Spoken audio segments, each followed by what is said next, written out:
오늘 우리가 함께 보실 하나님의 말씀은 출애굽기 20장입니다. 1절부터 6절까지 보시겠습니다. 출애굽기 20장 1절부터 6절까지 함께 보시겠습니다.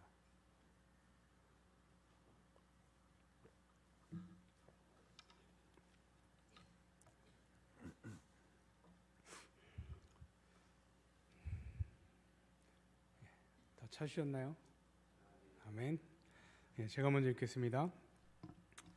하나님이 이 모든 말씀으로 말씀하여 이르시되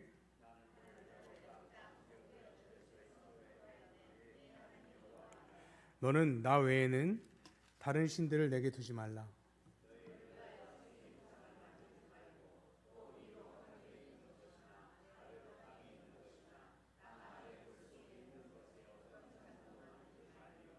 그것들에게 절하지 말며 그것들을 섬기지 말라. 나 내 하나님 여호와는 질투하는 하나님인즉 나를 미워하는 자의 죄를 갚되 아버지로부터 아들에게로 3, 4대까지 이르게 하거니와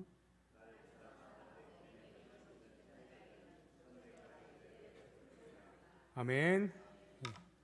오늘도 수요기도의 자리에서 정말 사모하는 마음으로 나온 우리 성도님들 큰 은혜 받으시기를 축복합니다. 우리는 모든 사람은 아마 관계가 없이, 그러니까 사람과의 관계가 없이 살아가시는 분은 아무도 없을 겁니다. 집에서는, 가정에서는 또 가정 안에서 가족의 관계가 있고요, 또 친구들과의 관계도 있죠. 또 교회 공동체 안에서도 직장에서도 서로 관계를 맺으며 살아갑니다. 그런데 관계에는 반드시 필요한 기준이 필요합니다. 그러니까 기준 없이 그냥 관계를 맺으며 살아갈 수는 없어요. 부부 사이에는 지켜야 될 약속이 있죠. 또 부모와 자녀 사이에 사랑과 존중이 분명히 필요합니다. 이는 타인 간의 관계에서도 마찬가지로 필요한 것들이 있습니다. 그것이 없으면 관계는 곧 깨지고 맙니다. 제가 이런 얘기를 들었어요. 권사님들 모임인데 같이 식사를 자주 하시거든요. 근데 이런 얘기를 해요. 저희는 밥값을 한 번도 안 내. 밥값을 항상 같이 먹는데 안 내는 분이 계셨나 봐요. 뒤에도 이제 그런 얘기를 하신다고 해서 그러다 보니까 점점 모임에서 그분은 결국은 이렇게 빠지게 되더라고요. 잘 같이 안 모이고 안 부르고 막 이렇게 하시더라고요. 물론 나쁜 의도에서 그런 게 아니라 밥값을 한 번씩 내셔야 된다는 거죠. 같이 얻어 먹었으면. 다 잘하고 계시죠? 얻어 먹고만 계시나요? 네. 뒤에서 이렇게 얘기한다니까요. 밥값을 내가 5번 냈는데 한 번 냈는데 막 계산을 하고 있더라고요. 관계들에 정말 이렇게 지켜야 될 것들이 있습니다. 내가 얻어 먹으면 또 줘야 될 것도 있죠. 하나님께서 이스라엘 백성과 이제 관계를 맺으세요. 출애굽을 하고 이제 이스라엘을 백성으로 삼으시고 하나님이 그들의 왕이 되시는 거죠. 그 관계를 맺으시면서 언약을 주시는데 그 말씀이 이제 오늘 십계명의 말씀입니다. 주목해야 될 것은 이 계명이 단순히 일방적인 명령이 아니라는 거예요. 무조건 이렇게 해라, 이렇게 해야 된다, 이게 아니에요. 오늘 2절에 보면 이렇게 말씀하십니다. 나는 너를 애굽 땅 종되었던 집에서 인도하여 낸 너의 하나님 여호와니라. 하나님은 먼저 이들에게 명령을 주시기 전에 구해주세요. 하나님이 하시는 방법이 대부분 이렇습니다. 우리에게 먼저 구원을 먼저 주시죠. 우리에게 먼저 돈을 주세요. 그리고 헌금을, 11조가 그렇잖아요. 먼저 주시고 그 중에 10분의 1을 내는 거죠. 혹시 다르게 하시는 분 계시나요? 먼저 10분의 1 내고 후불로 받으시는 분 계세요? 하나님 먼저 복을 주세요. 그리고 그 복에 대해서 감사하라 하시는 거죠. 근데 세상의 신이라고 말하는 우상들은 그렇지 않습니다. 네가 한번 열심히 나한테 이렇게 좀 섬겨봐라, 그럼 내가 줄게, 그렇잖아요. 줄 수도 있고 안 줄 수도 있고. 하나님은 그렇지 않다라는 것이죠. 오늘도 마찬가지로 하나님이 먼저 내가 너희를 이끌어냈다, 내가 그 여호와다, 이 관계를 시작을 합니다. 오늘 말씀은 십계명의 서문이자 모든 계명의 기반이 이렇게 시작이 됩니다. 하나님과의 사랑의 관계 속에서 주어진 은혜의 계명인 것이죠. 하나님이 구원해 줬고 그들이 이끌어내 주셨고 그 안에서 이루어지는 은혜의 계명입니다. 십계명은 구원받은 백성에게 주어진 삶의 기준이기도 합니다. 그래서 십계명은 강압하는 그런 법이 아니고요, 어찌 보면 자유를 누릴 수 있는 그런 방법을 알려주시는 것입니다. 이제 오늘은 이 십계명 중 가장 중요한 첫 번째와 두 번째 계명을 살펴보려고 합니다. 하나님을 어떻게 우리가 섬겨야 하는지, 은혜 받은 우리가, 먼저 구원받은 우리가 어떻게 하나님을 대해야 되는지를 바라보기 원합니다. 첫 번째로 오직 여호와만 섬겨야 된다라고 말씀하죠. 너는 나 외에 다른 신을 내게 두지 말라. 이는 우리 신앙의 중심이 무엇인지를 알려주는 것입니다. 이 말씀은 단순히 우상 숭배하지 마라는 말씀이 아니라는 거예요. 오직 하나님만 사랑해야 된다는 거죠. 적극적으로 하나님을 사랑하는 삶을 살아야 된다는 거예요. 그냥 우상 숭배만 안 하면 되지. 요즘 교회 다니시는 분들 중에 우상 숭배하시는 분 없잖아요. 잘 혹시 집에 있으신가요?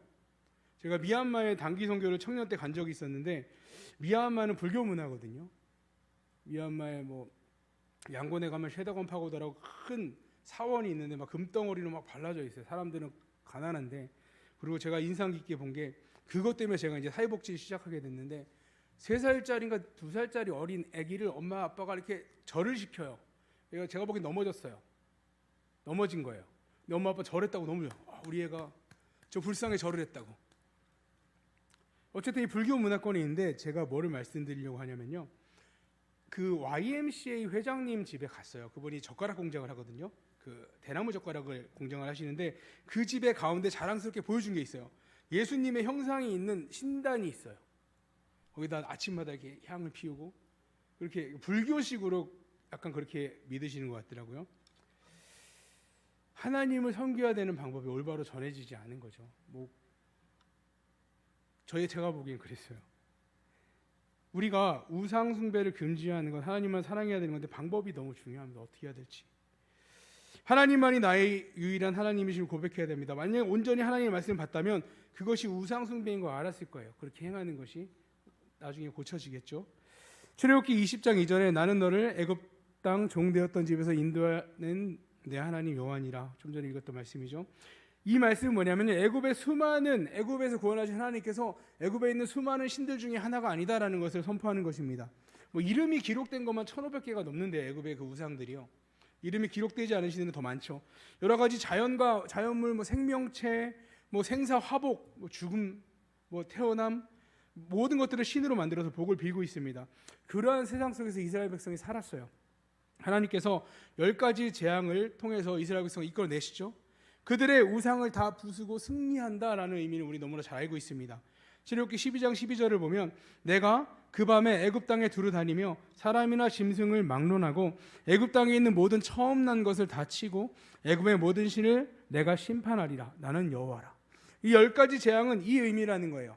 애굽의 모든 신을 다 심판하는 것. 그래서 하나님이 10가지 재앙을 행하셨다라는 거죠. 물론 이 우상은요, 애굽에 1,500가지 더 많은 신이 있다 할지라도 아무 의미는 없습니다. 사람들이 자기의 취향에 맞춰서 만들어 놓은 신들이잖아요. 자기 생각으로 만든 거잖아요. 그러니까 하나님이 싸울 가치도 없는 존재죠.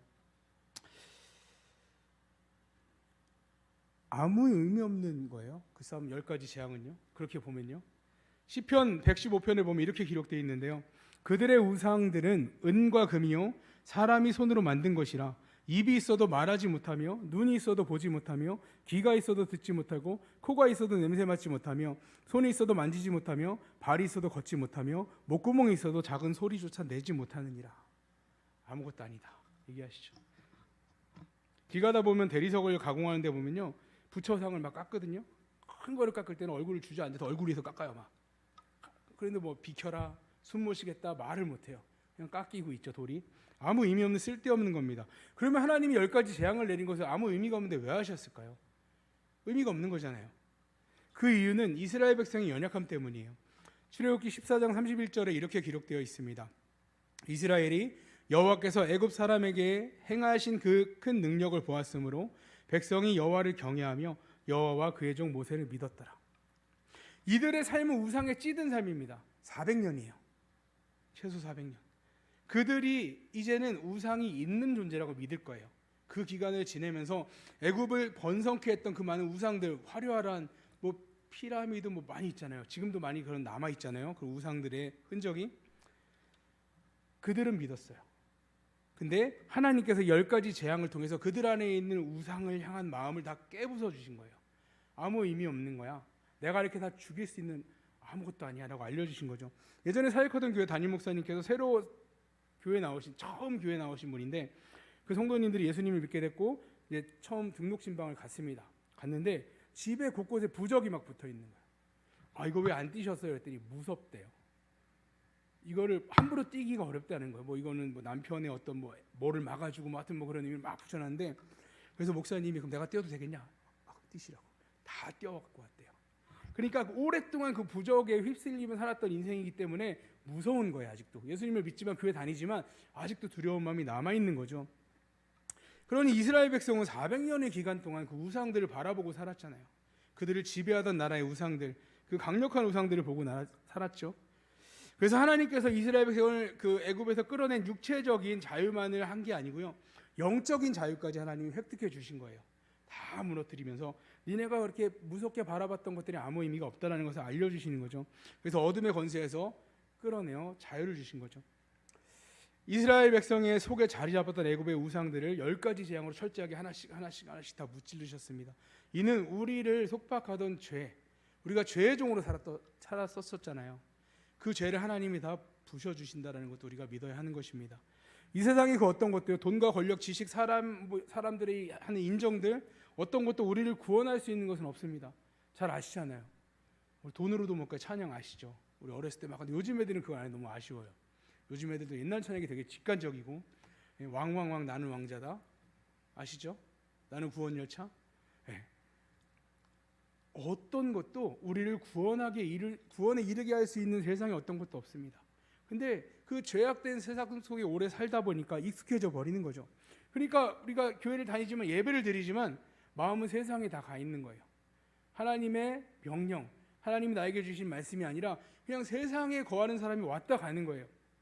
그리고 기도하지만 실제 삶은 세상에서 이루어지는 것들, 또 하나님보다 다른 것을 더 의지하는 태도, 그것이 우리 마음속에 잡혀있는 다른 신입니다. 하나님이 아닌 다른 신이죠. 그것이 우상입니다. 이렇게 깎아놓은 그런 것만이 우상이 아니라는 거예요. 우리 마음속에 자리 잡고 있는 그런 것들 다 우상입니다. 오늘 하나님께서 우리에게 이렇게 물으십니다. 지금 너의 마음 깊은 곳에 있는 그것, 나 외에 더 네가 의지하는 그것, 그런 것은 버려야 된다. 아직도 갖고 있으면 안 된다 말씀하시는 거예요. 우리 신앙의 중심이 하나님 한 분이심을 고백하는 자리로 나아가시기를 간절히 소망합니다. 아멘. 두 번째로, 보이지 않는 하나님을 보이는 것으로 바꾸지 말라라는 계명이죠. 이제 풀어서 얘기하는 거예요. 원래 십계명 구절은 다르죠. 왜곡된 신앙을 경계하라는 것이죠. 4절 5절에 보면요, 너를 위하여 새긴 우상을 만들지 말고 또 위로 하늘에 있는 것이나 아래로 땅에 있는 것이나 땅 아래 물속에 있는 것의 어떤 형상도 만들지 말며 그것들에게 절하지 말며 그것들을 섬기지 말라. 나 내 하나님 여호와는 질투하는 하나님인즉 나를 미워하는 자의 죄를 갚되 아버지로부터 아들에게 3, 4대까지 이르게 하거니와. 아멘. 굉장히 친절하게 얘기해 주시죠. 뭐 하나 빠지지 않게 다 얘기해 주세요. 새긴 거, 그러니까 어떤 걸 새기냐, 뭐 하늘에 있는 거, 땅 아래에 있는 거, 물속에 있는 거 다 포함되잖아요. 하늘에 해, 달, 별도 있죠. 물고기들이 있죠. 동물들이 있죠. 수많은 것들, 어떤 것도 형상을 만들지 말라 말씀하십니다. 이 말씀은 그 하나님까지 포함되어 있는 거예요. 하나님은 보이지 않는 분이기 때문에 사람들은 하나님을 섬기기 위해서 보이는 형태로 만듭니다. 언제 그게 나오냐면요, 출애굽기 32장 4절에 보면 이렇게 나옵니다. 아론이 그들의 손에서 금고리를 받아 부어서 조각칼로 새겨 송아지 형상을 만드니 그들이 말하되 이스라엘아, 이는 너희를 애굽 땅에서 인도하여 낸 너희의 신이로다 하는지라. 이스라엘 백성을 애굽 땅에서 인도해 낸 너희의 신이 누군가요? 여호와 하나님이잖아요. 그게 금송아지로 만들었다는 것이군요. 보이지 않는 하나님을 보이게 만들어 놓은 거예요. 하나님께서 형상을 만들어 섬기지 말라는 것에 하나님까지 포함되어 있다는 것을 우리가 알아야 합니다. 오늘날 많은 이들이 목상, 금상, 그림들을 만들어 신처럼 여깁니다. 하지만 더 무서운 건 외형적인 그런 우상들이 아니에요. 우리 마음속의 우상입니다. 사람들은 자꾸 하나님을요, 내 생각에 맞게 왜곡돼서 생각하는 경우가 많아요. 그러니까 하나님을 축소시켜요. 나의 생각대로. 그러다 보니까 기도의 지경이 넓어질 수가 없어요. 결론을 내가 내버리는 거죠. 말씀을 보고도 내가 결론 내요. 막 여기 물어보고 저기 물어보고, 목사님들한테 막 물어보고 다니는데 결론은 내가 다 있어요. 이미 아무 의미가 없는 질문들을 하고 다니는 거죠. 이런 생각들은 모두 잘못된 하나님의 이미지를 갖고 있는 것입니다. 그러니까 결국은 하나님을 우상으로 만드는 행동인 거예요. 하나님의 말씀대로 그대로 믿어야지 내가 내 생각대로 하나님을 받아들여서는 안 된다는 것입니다. 이러한 우리에게 하나님은 나는 질투하는 하나님이다 라고 말씀하고 계십니다. 마치 아내가 남편이 아내에게, 사랑하는 사람에게 말하듯이 말씀해주고 있는 것입니다. 아픈 감정이잖아요. 질투는요. 사랑하는 사람이 내가 아닌 다른 이를 사랑하는 모습, 질투하는 거잖아요. 하나님께서 우리가 다른 것, 하나님이 아닌 다른 것을 바라볼 때 하나님이 아파하신다는 것을 얘기해 주는 거예요. 물론 하나님은 신이기 때문에 질투란 감정을 가지실 분은 아니지만 인격적으로 설명해 주는 거예요.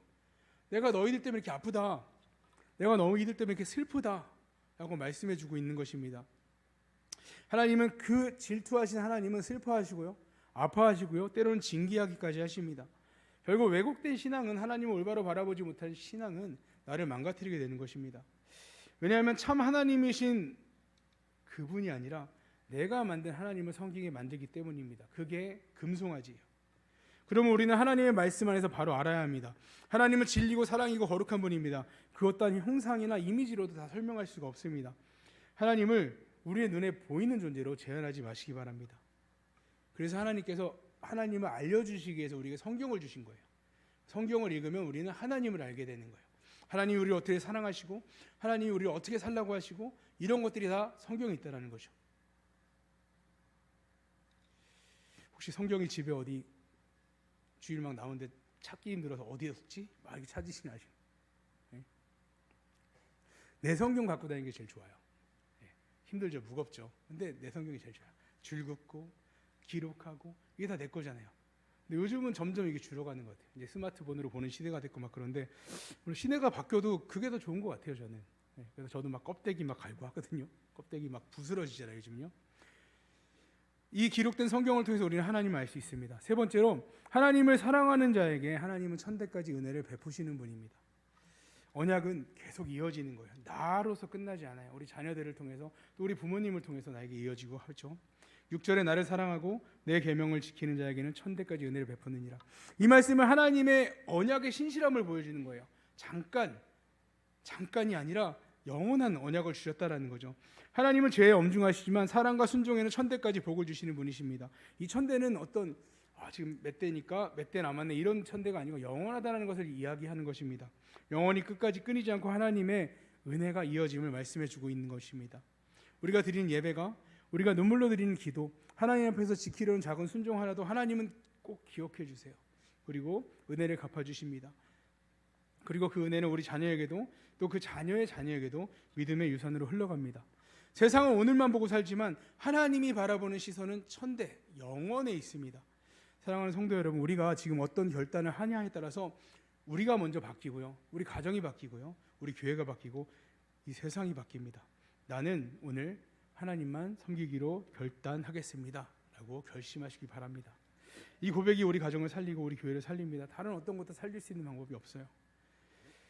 하나님과의 우리 관계, 먼저 시작, 하나님이 먼저 우리를 사랑하셨고요, 먼저 구원하셨다라는 것, 그리고 그에 대한 응답으로, 그 하나님이 우리를 사랑하신 거에 대한 응답으로 우리가 하나님의 계명을 지킨다는 거 잊지 않으시기 바랍니다. 너는 나 외에 다른 신을 내게 두지 말지니, 이 말씀은 우리의 자유를 억압하는 말씀이 아니라 오히려 더 하나님 안에서 자유롭게 살기를 바라시는 하나님의, 또 우리가 죄에서 해방되게 하시기 위한 하나님의 자유 선언입니다. 우리가 다시 주님께 이렇게 고백하기 원합니다. 오직 주님만이 나의 하나님이십니다. 우리 함께 해볼까요? 시작. 오직 주님만이 나의 하나님이십니다. 다시요. 오직 주님만이 나의 하나님이십니다. 아멘. 정말 우리가 고백한 대로 정말 천대까지 은혜를 베푸시는, 또 우리를 사랑하셔서 질투하시는 그 하나님을 바라보며 오늘도 전심으로 사랑하며 섬기는 우리가 되기를 주님의 이름으로 축원합니다. 기도하겠습니다. 아버지 하나님, 정말 하나님이 우리를 얼마나 사랑하시는지, 정말로 주님 독생하신 예수님을 십자가에 주시고 우리를 먼저 사랑하셨습니다. 아버지, 우리는 그 먼저 사랑하시는 하나님께 반응하기를 원합니다. 오직 여호와 하나님만, 우리 아버지 하나님만 사랑하는 삶을 살게 하시었고, 세상의 어떤 것도 하나님과 나의 관계 사이에 들어오지 않게 하시옵소서. 아버지, 우리를 붙잡아 주시었고 흔들리지 않게 하시옵소서. 정말 하나님의 영원한 사랑을 바라보며 정말로 나뿐만이 아니라 우리 자녀들에게까지, 우리 교회 전체에게까지 이 세상에 그 하나님을 전하는 삶을 살게 하시었고, 그와 같이 우리 가정들이 믿음의 가문으로 세워져 가기를 간절히 소망합니다. 감사드리며 예수님 이름으로 기도드렸습니다. 아멘.